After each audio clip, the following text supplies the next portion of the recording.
Hi guys, welcome back to a new video. So this is part 3 of the British webbing equipment series. So as I said in the sort of previous one, if I did, hopefully I did, that was a while ago now, this is going to be about the 37 pattern equipment of the later part of the war. So we have sort of 44, 45 that I'll be covering. Again, as I said, I will hopefully cut when the sort of like the main line series has ended, so with 1958 web pattern webbing in a couple of episodes. Again, when that be out, I don't know. I'll try to get them out as soon as I can. I will then go back to some more nuanced things of different webbing equipment used at the same time, or different theatres. Now, especially with 37 pattern equipment, that does get very, very complicated because there's so many different types. Each country that was, say, Commonwealth made their own. So you have different ones coming out from India, Australia, Canada, New Zealand, South Africa, etc. It does get very, very difficult. I'll try to cover different things, and that I will hopefully be able to cover bits in with other, hopefully with the assistance of other people in their collections. So I'll be able to cover it, like for example, like with 1914 pattern leather equipment. That'll be a nice one to do to accompany my Great War thing. And also I'd like to cover a bit more of the early part of the war in regards to 08 pattern equipment, because then there's still differences there and how equipment was carried. I will say the first video in this series where I had it actually on the full-size mannequin probably wasn't the best way, because I'm sort of just covering stuff around the corner and doesn't really show it properly. So I would hope to do maybe a better video of that episode in the future. It does look really, really good on the mannequin as a whole, but trying to do that type of video is a bit difficult. So I do regret not getting onto a thing mannequin at the moment. I do have a set on there at the moment, which is sort of set up for, say, sort of the Gallipoli period. So I think that'd be a really, really good thing to do at the end of this series, make sort of a remake of that first episode. I think that'd be really, really good. The second episode I thought was really good, but yeah. So beside that, I really hope you enjoy this episode. As I said, it's 37 pattern equipment of the later period in North West Europe specifically. So 44, 45. So I hope that really does get it into what we're sort of getting into today. So I really hope you enjoy, and I'll see you in a bit. Okay, so here we have the 37 pattern web equipment set up for the later part of the war, so 44, 45. Obviously, this is Northwest Europe. There are very many different attributes and differences and nuances depending on where you were deployed. Say at the Far East or Italy or whatever, wherever you were put on service, depending if you're the army, and depending on what role you were taking. So if you, say, part of one of the machine gun battalions, you would have a very different setup to this, or slightly different setup, I should say. Obviously, depending, these pouches really probably wouldn't be used if you would, say, manning a Vickers machine gun. You'd be wearing the cartridge carriers, but that's beside the point. So 37 pattern setup here. It's in a dark green Blanco, sometimes known as KG3, or sort of denoted as KG3. Again, it's dependent on unit, dependent on theatre, and dependent on year, and when in the year, really. It's really all over the place. A general consensus is this was used the most, which is probably fairly accurate, but again, depending on the unit, members of, say, 1st Airborne Division were, well, certain units within the 1st Airborne Division were using a mixture of this and the lighter pea green on the earlier part of the war. So that's that. These are Mark III pouches, specifically.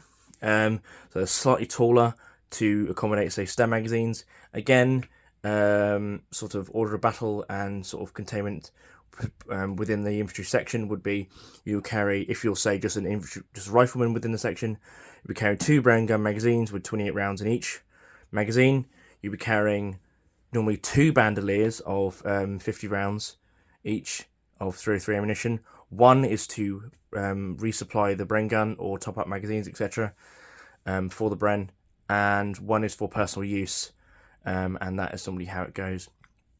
I haven't got the bandolier on here, but that's just what will be carried in the pouches, along with possibly a Mills bomb or 2-inch mortar bombs. It really depends, like smoke grenades, and other such items that would common up this time.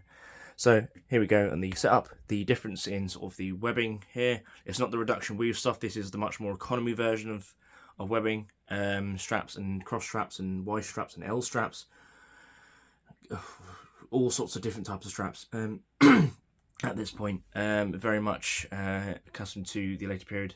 Well, sort of the early period moving onwards, just because different manufacturers didn't have the techniques or the skill or even machinery to make the reduction weave into their equipment, really. So let's pull that quickly. So yeah, so that's that. As I said, these are the slightly longer one, Mark III pouches. Belt really didn't really change throughout much of the war. The fittings changed on other depending manufacturers to cheaper steel types to move away from the brass, just because brass was probably more more expensive to use and also was needed for other things. So the other metals were used, but generally brass was still the mainstay of the fittings on all of the equipment throughout the war, etc. To that as well, we obviously have the austerity pattern battle dress introduced in 1940, which eliminates a lot of the sort of more cosmetic extras for the battle dress. It's still completely functional and exactly the same functional wise to the previous designs, but just more simple in its make. So just turning it to the side. Obviously, this is marked up as a member of 6th Battalion King's and Scottish Borderers, Lance Corporal, for example. But beside that, this is just talking about the equipment, as I said. So moving the arm out of the way, we have the water bottle in the later brought in sleeve carrier for the water bottle, just because it was more easier to get in and get out than, say, the skeleton carrier of the 37 pattern. I find the skeleton carrier of the 08 pattern a lot more easy to use than the 37 pattern one, just because the fittings, etc., are just slightly larger. It's a bit more easy to use, but the sleeve carrier is very good for that sort of aspect, as it is carried on this side on your right hip, so your right side of the weapon equipment. Turn it around again. We have the haversack. Not much has changed really of it at all. Obviously the colour is different because of the different blanco, but basically the same. Mess tins slightly changed from the early war. There's most of steel construction. This point now with sort of reinforced divots in them, etc. Contents you would normally carrying the 24-hour ration pack at this point, and depending if you're on the assault, you would possibly have 24-hour ration and then the assault ration, which is exactly the same, just in a slightly smaller box. And yeah, I've shown one of those on the channel before, so I might put like a little link to that video if I can work that out. Okay, just below that we have the gas cape. Obviously, in the previous video in this series, the gas cape was worn high on the shoulders to be able to deploy. At this point in the war, the gas threat was so on and so forth. So you would have a lot of guys would probably put them here on the bottom of the belt, sorry, here, just because it's a good rain cape and it's not so needed much. But a great bit of kit and obviously a great rain cape. Again, other things could be used for rain protection, obviously like the poncho or the rain cape, as some people will call it. Sometimes you see it like either rolled on the belt or tucked under the flap here. This is not here on this at the moment because it's elsewhere at the moment, and also especially by the later period of the war, so late 44, early 45, you see a lot of guys just turning to using these as rain capes just because they had sleeves and everything else, and they were a lot lighter as well. They're so much lighter. Like when you roll them up on the back of that, you don't really feel it much. The rain cape itself is heavy canvas rubber, so it's heavy rubberized canvas. I believe so anyway, which does weigh a bit down, especially when you got on your haversack. It pulls into your shoulders. I'm not too keen on that, and I tend to sort of use my nut. Yes, it does give waterproof protection to what's inside as well when you've got it under the flap. However, it really does depend. It really does depend. But yeah, it's a personal preference thing anyway as well. But obviously below that we have the entrenching tool and its cover, as I've seen from photos as well, and specifically the Fusilier Payne photos. He puts a lot of like extra like cleaning kit etc into here with the entrenching tool head, just because there's an extra place to store stuff, and it's nice and easy to get to when you want to do some do maintenance on your kit. So I think his rifle cleaning kit and his boot cleaning kit all goes in here, and his dubbing and all that sort of stuff. So it's really useful. The entrenching tool helve itself is of the later type with the fixed fitting for the number 4 bayonet to do a bit of mine clearing and mine detecting. there is conflicting evidence in regards to, I know some people say these were never used. Well, there's quite a bit of footage actually of several units number wise, all using these. So it's really dependent on the unit.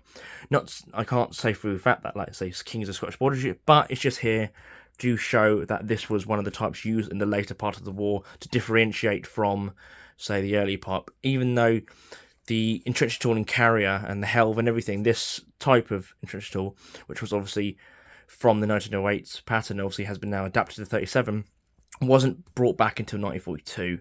And then, as I said, this was then a later addition to add on to that, to aid with mine clearing, obviously, because now with the transfer over to a new rifle, the number 4 Mark 1 rifle, there's a different bayonet, which we'll get onto in a second. So that reach that you have using the bayonet for mine clearing is now gone. So then this was added for that reason, really, and it's great, really. They are really good for that sort of job. So that's that entrenching tool and carrier. So we'll just spin it around again, lift the arm out of the way. Here we have the Respirator. So this is the lightweight Mark III. I've just opened that up. Obviously worn on the hip. You can adjust it to be worn round the neck, to put onto the front for ease of use. You rarely see that happen during the Second World War. You see it a lot post-war though, like in, say, Cyprus or Aden or Northern Ireland. You see that done a lot when they've either got these still, or they've got S6 respirators inside them just because they had the bags left over, and you see much a mixture of equipment used in that period. But yeah, so that's the lightweight respirator, hung right light, so slung over the shoulder, and it can be put onto the belt. It has 2 belt loops on the back, so 2 C-hook placements, so one at the top, one at the bottom, so it could be put horizontally, so you could put it around your side and whip it out. One of the words I'm using, which probably might be a bit inappropriate, but you never know. So it can be deployed easily, I should say. So that's hung slow on the belt, and wearing the equipment over the strap, so then it secures it in place. It does flap around when moving, but at least it's not going to keep swinging back and forth as much, say, if you didn't have it secured. And I say again, it can be deployed on the belt. You see that a lot done with, say, guys in the airborne, just because it keeps it below, it keeps it away from below the belt, which is what the equipment was meant to do. But then again, there's still a lot of stuff hanging below the belt, for example, and the water bottle. Then moving, we have the new bayonet, so the number 4 bayonet. So this is specifically a Mark II, as far as I remember. Probably can't see it. No, there we go. We have a Mark II. Get it a bit more horizontal, and the light back again. And it's gone now. There we go. Yeah, it's a bit of a slant, but yeah. So Mark II, number 4. This one is made by Savage. So American made one. Goes with the rifle I have as well, actually, which is a Savage made US property marked, which you've seen on the channel before. So yeah, the number 4 bayonet. Sometimes known as pig sticker, or basically just a nail, like a large, basically like nail. Its main thing is this designed as a purely just stabbing weapon. It's not really a utilitarian thing until the introduction of, say, this, which then makes it a bit more functional in that sort of way. A lot of guys, well, it really depends sort of on the account to account, but some guys liked it, some guys didn't. Some guys weren't too keen just because you can't use it as other things, so like the 1907, or even the shorter bladed bayonets being used at the time, so like in the Indian Army, which they were using like a shorter version of a number 7, or 1907 even. So yeah, but it would see service all the way through the war, well, for most of the war anyway, into the Korean War and in the post-war period, where you'd see this being replaced by the sword type of bayonet, say like the number 9, and for a short period the number 7, which was say a interesting but failed experiment, let's just say, and also other things of that nature. There are several different marks of this. You have the Mark 1, which is like a cruciform style, which are very nice, very rare, but were withdrawn just because it was expensive to make, and they were somewhat brittle as well. They weren't as strong, say, as the standard, just sort of, if we can get this out, this type, which is basically almost like a. It's been nicely done and everything in that sort of sense, even if it is crude compared to, say, the 1907. But they were getting more cruder. They would just be like, by one point it would just be like, this was like a completely like welded bit together and just like welding a large spike to it at the end of it. This was all basically one piece. But yeah, and that was all changed by the later part of the war. But even then, this was the Mark II was probably the most common of the number 4 bayonets to be used during the war. So yeah, that's mostly it. Sorry if I did ramble on a bit about things, but yeah, that's mostly it. The later part of the war, it's in the way of sort of your standard equipment for the average rifleman is fairly simple. It's less encompassing, so say like as the early war, but at the end of the day, you've got rid of a lot of that gas equipment and a lot of that faffing around with like cords and whip cords and straps and buckles and putting it on your chest and all that sort of stuff, and tapes and goodness what else in regards to the gas cape. But you've then taken away that, but then you've included other things such as more bandoliers, such as entrenching equipment, so like shovels and picks. You've got guys who say for the brain gun who are carrying extra pouches, even if that was it was still placed in the early war, it was much more so now.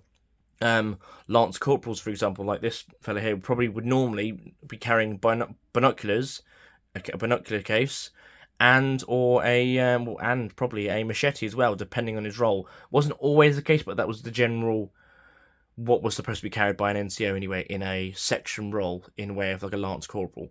And then obviously the new rifle.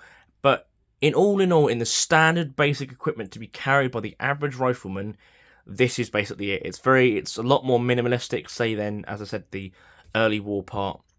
And definitely this was a massive change.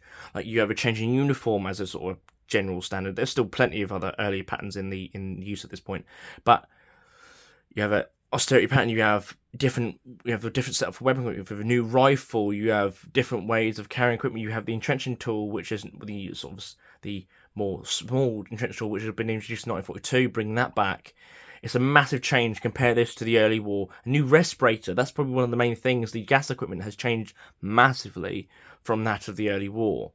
It's all encompassing respirator facepiece with canister that attaches directly to the facepiece, rather than a facepiece with tube into a bag, which had been common since the end of since the late part of the Great War. Obviously, changes in here, but still, that was a big change there. And all in all, it was a massive change and updated the British Army ready for its advance into North West Europe. As I said again, in later videos after the sort of the main series line is completed, I will go into the more nuanced stuff from, well, I say nuanced, but more different stuff depending on theatres. But this is the general Northwest Europe kind of thing. Thank you so much, guys, for watching, and I'll cut to me probably in the past from the video I did before. See you later, guys. So I really hope you enjoyed that, and please join me again for the next episode. So, excuse me. Hopefully that'll be out in a quicker time than the last two, because it has been a month or two since the previous episode. So I really hope that has whetted your appetite a bit for this sort of thing. Sorry if I get a few things wrong and that, but generally it was, as I said, it was a general basics video. Like, say, with the previous two, it's what is the basic things being carried by the standard infantryman, standard rifleman of the period. And I said again, there are nuances depending on your arm of service in the army or whatever, even if like in the Royal Air Force or in the Royal Navy, for example. There are differences here and there, but again, that can be addressed in future episodes that are outside of the main line series, if that makes sense. But there will be add-ons to this series, and I will hopefully make a playlist when the initial full-length series is done, in the way of like from 08 to 58, that's what's going to be called, the main series 08 to 58. I will be able to cover the thing, but also I hope to cover some more different stuff, as I said in the start of the video. So again, hope you enjoyed. If you want to like, comment, subscribe, that'd be amazing. That'd be really, really appreciated, and I hope to see you in the next one. Bye, guys.